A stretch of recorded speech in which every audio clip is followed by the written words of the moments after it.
And now here Gukesh goes for c6, preparing to push b5, and here white can continue this game by capturing this knight on d4 by bishop takes d4. This is because after takes, now comes knight to b1, and as you can see, white can easily reroute this knight from d2 and then to b3. But in the actual game, after the move c6, here Caruana decides to castle.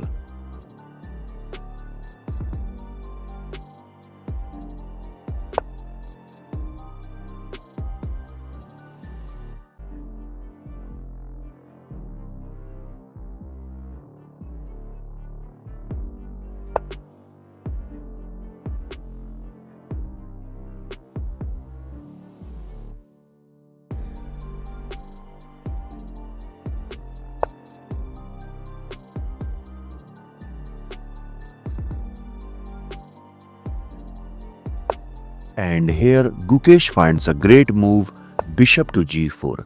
He sacrificed his bishop, and obviously white cannot capture this bishop because of knight takes g4 check, king to h1, knight takes e3.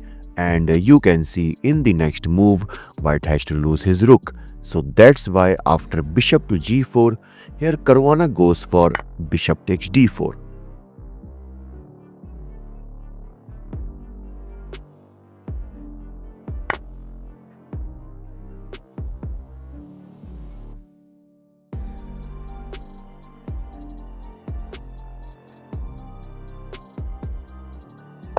And again, Gukesh ignores this undefended bishop. Basically, he decides to capture this pawn on b4, c4, and obviously white can't capture this bishop because of the same threat of knight takes g4 followed by knight to e3. So that's why he decides to recaptures with the d pawn, and now it's better for black to go for queen to d7, because let's suppose if white captured on g4, knight takes g4 check, king to h1, and now knight e3 is losing for black because firstly white will go for queen to d3, which also develops this queen, and if knight takes f1, bishop takes f1, and since white is threatening to capture this pawn on d4, so let's suppose to defend this, if black goes for c5, simply b takes c5, d takes c5, knight to d2. And now look at these powerful connected pawns of white. These pawns will give a huge advantage to white in the future. And white also has these two powerful knights, one of which can go to c3 square, taking advantage of this pinned d4 pawn. From all of this, you can see this position will be better for white. But in the actual game, after this move, here Gukesh goes for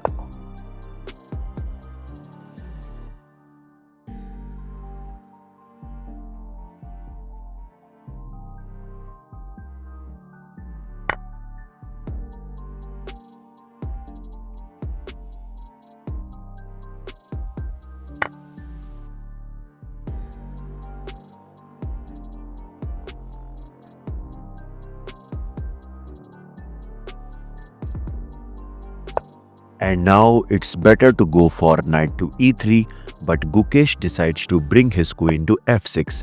His idea is simple. He wants to bring this queen to g6 and then to h5.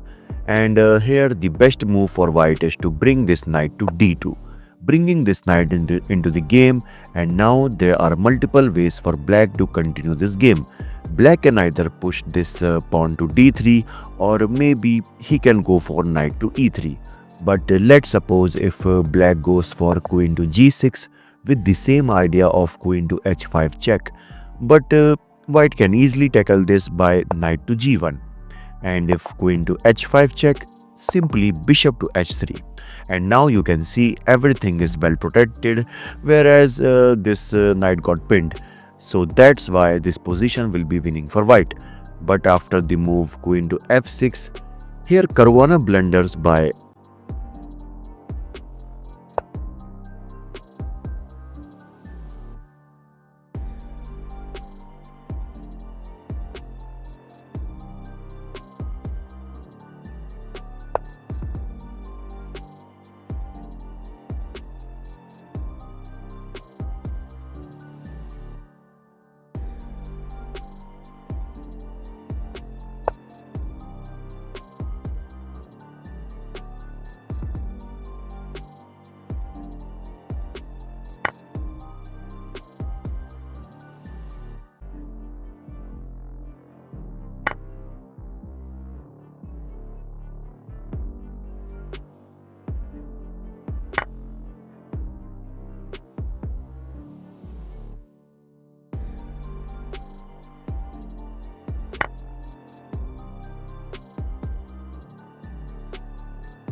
And here now it's important for white to defend this check by knight to d4, but instead Fabiano blunders by pushing c5, and after that he loses his knight.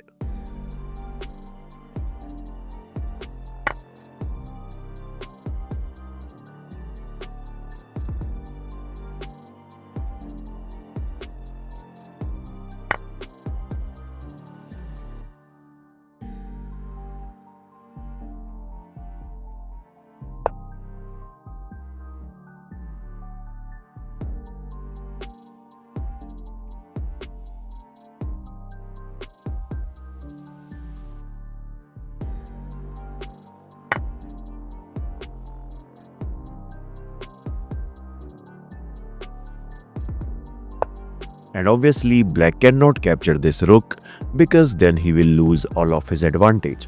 So queen f5 might be a better move for black, defending this queen, as well as black can also go for rook to d8 in the future, and you can see the threat.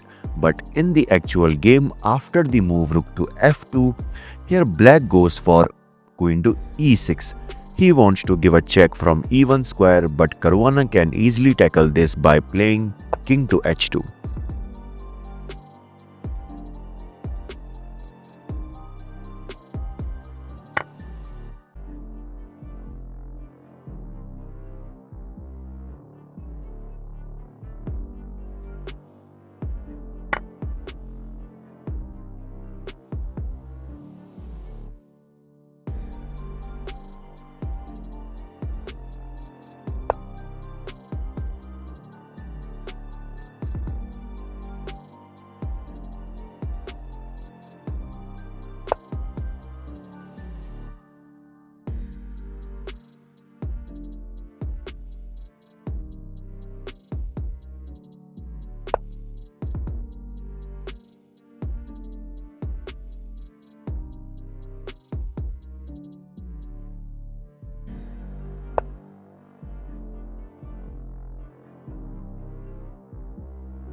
And now it's better to bring this knight to e4, but instead here Caruana goes for rook to c1.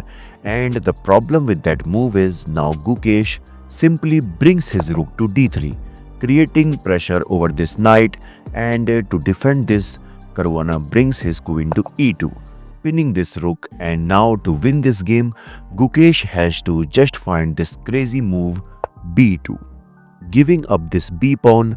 Basically, this move is just like opening the gate of a dam, from which a huge amount of pressure will come rushing through. This move is just like that, because now white is forced to capture this pawn by queen takes b2. Now comes queen to d4, threatening to pin this queen. To fork this queen. And let's suppose if white goes for rook to c2, which is the only best option for white. But now comes queen to e3, attacking this g3 pawn, which cannot be defended. And to defend this, white has to lose his knight. Okay, but in the actual game, after the move queen to e2, here Gukesh goes for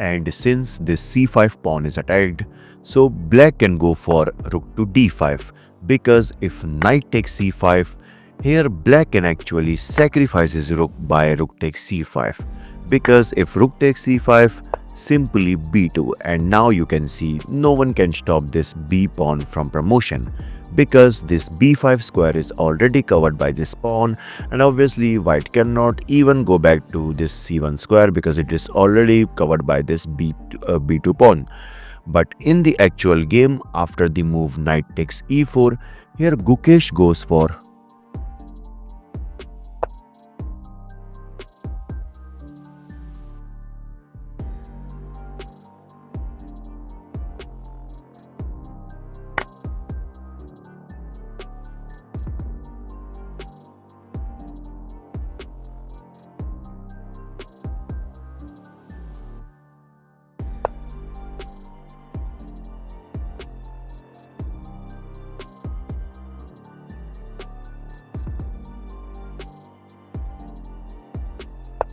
And in this position, Gukesh goes for rook to d4. He tries to deflect this rook so that he can promote this pawn. And to stop this, the only move for white is to go for knight to c3 so that he can stop this pawn push. But instead, Caruana decides to capture this pawn on b2, which is a mistake because now Gukesh simply takes on.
And now here Caruana goes for rook to c3, preparing for rook to c5 check, and to stop this, Gukesh brings his rook back to a5.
And in this position, Fabiano Caruana resigned because clearly you can see now no one can stop this pawn from promotion. Because after king to f2, simply g1 equal to queen, king to e2, and finally black will easily stop this pawn. And yup, that's all. This is your host Bison signing off. Bye bye.